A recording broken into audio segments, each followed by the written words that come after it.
Joe Biden, who is ostensibly on the verge of becoming his party's nominee for the president of the United States, is now trying to play damage control, not only because of his decline in cognitive capacity, but additionally because of a sexual assault allegation that was made against him by a woman named Tara Reade, who worked for Biden's Senate's office in 1993. And the media has been relatively silent about these allegations, which is interesting because they went absolutely bat over the Kavanaugh allegations, which, as we'll talk about, were nowhere near as probable as the allegations against Joe Biden. So do stay tuned.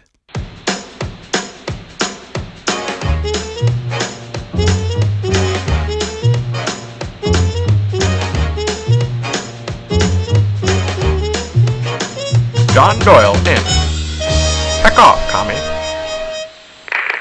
Hello there, ladies and gentlemen. Welcome to Heck Off, Commie. I'll just be straightforward with you here. I'm going to keep drawing parallels between the case with Christine Blasey Ford and Kavanaugh because this case is still believed to be true by so many people on the left, this accusation against Kavanaugh, which is probably the most baseless accusation since Eve accused Adam of cheating, but their mouths are virtually shut with this case. They don't want to report on it. They refuse to ask the Democrats campaigning with Joe Biden, hoping for a VP spot about it, which just proves for the umpteenth time that they don't actually care about women or victims of sexual assault. All they care about is forwarding their political agenda, and if they get to use these women and these cases as pawns, then, so be it. So we'll just dive right in to the 7 reasons to believe that Joe Biden is a predator in no particular order, starting with reason number 1. Tara Reade worked in Joe Biden's Senate office in 1993, and you might be thinking, well, so what? Why does that matter? Well, it matters because this is the first step. This is the first step to establishing the credibility of this particular allegation. And credible can be defined in 2 ways. It can be defined as just being capable of being believed, or it could be defined as being worthy of being believed, or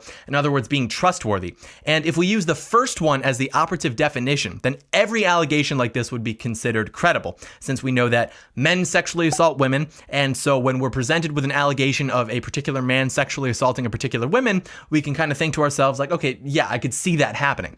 The opposite of this would be if your dog started speaking fluent Portuguese, or if CNN accurately covered one of Trump's press conferences. Like, this is where we get the word incredible. It is the opposite of credible. It means that it is impossible to believe. There's no way. And typically when we use that word, it has a positive connotation, like, wow, that performance was incredible. It was so good that it's hard to believe that it happened. But when the left uses the word credible, that's not actually what they mean. What they want to do is allude to the operative definition being the better definition, which is being trustworthy or being worthy of being believed, so that they can convince the masses that there's some legitimacy to their claims. But then if they're like seriously called out on it, they can just deflect back to, the first definition. And we'll get more into just how credible these allegations against Joe Biden are. But I just wanted to bring this up to remind you that when Kavanaugh was accused of sexual assault, everyone on the left kept spamming the phrase, credibly accused. Oh, he's been credibly accused. And the reason for that was literally because Christine Blasey Ford was giving her testimony, in that quiet, half-cry voice, but her story was quite literally incredible. So with Biden's case, the allegation is basically that he pushed Tara Reade against a wall, and then he kissed her, and then he put his hands where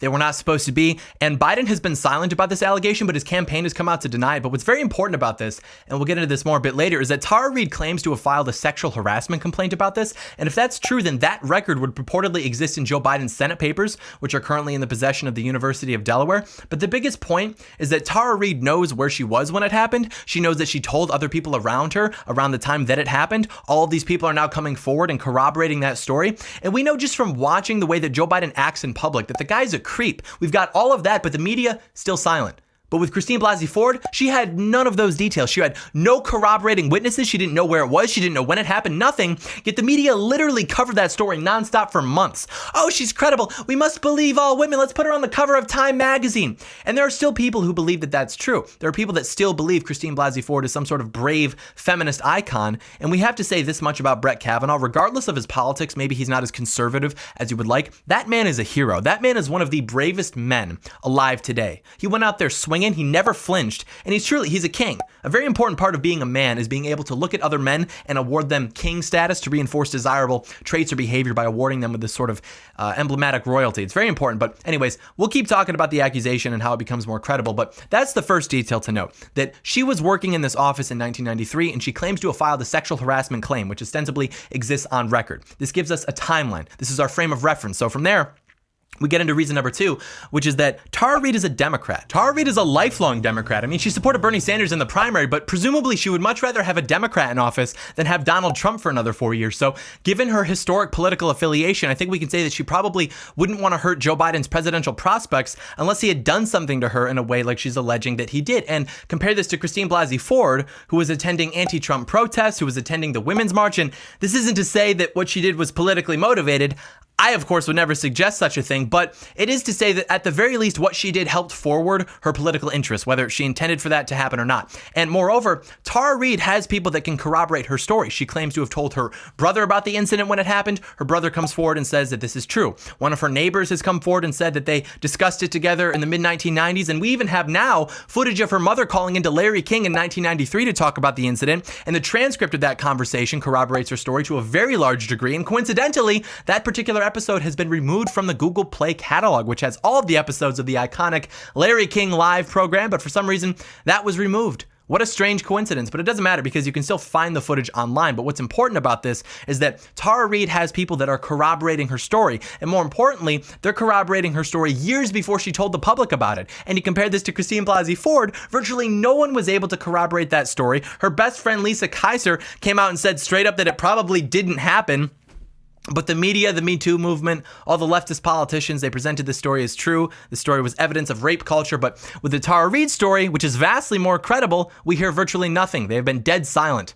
And that brings us to the next reason, which is that the media are covering for Biden. CNN has only published a few articles about this story, but they've all been favorable to Joe Biden. No one has asked Joe Biden about this allegation. No one has asked any of his prospective VPs about this allegation. That episode of Larry King Live was coincidentally removed. And also, very interesting, if you run a search in a news database for Brett Kavanaugh in 2018, you get over 238,000 results. Run the same search for Christine Blasey Ford, you get about 80,000 results. Now, run the same search for Tara Reade in both 2019 and 2020, since she first went public with the story in April of 2019, you get 342 results. 340, less than 500. CNN alone had more articles than that just about Kavanaugh. They had like 700. And even the headlines that they run about this story are still somehow twisted to make Republicans look bad. And of course, we know that the reason that the media is covering for Biden is the same reason that the media viciously and without break attacks President Trump. And that is because they have a political agenda. They don't like Donald Trump. Donald Trump represents everything that they hate about this country. And maybe they don't like Joe Biden that much,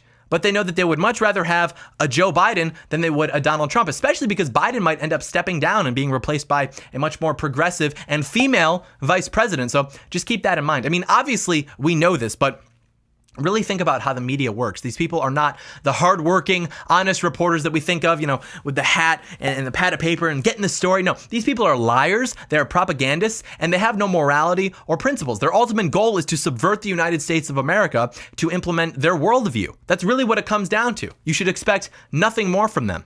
If Biden had nothing to hide, the media would be the first to showcase that. They would be all over it, showing it to the masses. But they know Joe Biden, they know Creepy Joe, so they're quiet. And that leads us to reason number 4, which is, speaking of hiding things, we have the Delaware Papers. We mentioned them earlier. Basically, Joe Biden gave his Senate papers to the University of Delaware, and purportedly, if the sexual harassment complaint made by Tara Reade actually exists, as she claims, then it would be in those papers.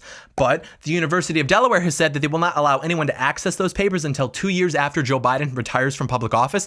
And if Joe Biden thought that the complaint wasn't there, you'd expect him to be demanding that the papers be released by the university, but he hasn't done that. He has been quiet. He hasn't even been asked about it by the media. But you compare that to someone like Kavanaugh, Brett Kavanaugh, Justice Brett. He could not wait to defend himself in public. He was ready to go. Dude was pulling out old calendars and whatnot because Kavanaugh was acting like an innocent man. Joe Biden is acting exactly like a guilty man, because if he were innocent, he would want those papers released to prove that there was no claim which would prove Tara Reade to be a liar, which would destroy her credibility. And that actually brings us to the next reason, reason number 5. She's inviting people to scrutinize her claims. She's been asking people to investigate her claims. And if you compare this to someone like Christine Blasey Ford, who is hiding behind her lawyers and the media, who called anyone who didn't believe her a sexist and a terrible person who promotes rape culture, it's obvious that the behavior is categorically different, not just between Tara and Christine, but between the way that the media reacted under each case. And number 6, Tara Reade faces prison if she's lying, because she's now filed a formal criminal complaint against Biden, and that is something that Christine Blasey Ford never did with Kavanaugh. So what this tells us is that Tara Reade is confident enough in her story that she'll risk legal consequences if it turns out that she isn't telling the truth, whereas Dr. Ford just wanted to answer questions from an incredibly biased set of congressmen. And the last reason, because we're talking about Joe Biden here. Like, I mean, need we say more? We know the way that this guy acts. Biden has a long history of inappropriately touching people in public on camera. Just imagine what his behavior is like in private. Do you think it gets better? Do you think it just stays the same? Like, logically, it could only be worse because everyone behaves in public in a much more socially acceptable manner than they do in private. And Joe Biden in public is still kissing people and touching them and smelling children's hair. Like, this guy is weird. So we can only assume that if he's okay with the cameras catching all of that, he probably has a set of behavior that he reserves for when the cameras aren't rolling. And that's probably much worse. Like, people tend to spread this idea of, oh, an individual in the privacy of their own home. And you've all heard that, but while it's true that people can behave differently depending on their environment, they're still the same person. And that same person is going to be influenced by all of the ways that they choose to act. And that will inevitably affect their public behavior. So since we know that in public, Joe Biden is already far too close for comfort, like we can only imagine what he's like when the cameras are off, the type of person that he actually is. But that aside, we also get to learn more about the types of people that are occupying Washington and our media when the cameras are rolling and how that compares depending on what's politically advantageous to them at the time. Because it seems as though their stance against sexual harassment is inconsistent. It seems as though their stance on always believing women is inconsistent. I mean, the woman who wrote a whole book about the whole Kavanaugh thing now says that believe all women is dumb. So it seems that the only consistent principle that they have is doing whatever it takes to forward their own agendas at the expense of the well-being of the people of the United States of America. Yo, quick favor to ask, help your boy out, leave a thumbs up on the video, leave a comment on the video, subscribe to the channel, which contains this video and also other videos. This is my video. There are many others like it, but this one is mine. Without me, this video is useless, quite literally. Without this video, I am useless in a different capacity. That hits close to home. Am I useless without this video? No, because I have other videos. Haha. But anyways, subscribe, like, comment, turn on notifications, share the video with your friends. All that fun stuff. Let's go Joe, but also let's go Trump. If you're familiar with the joke that we do about Joe Biden, you get the point. But yeah, thank you so much for watching, and may God bless America.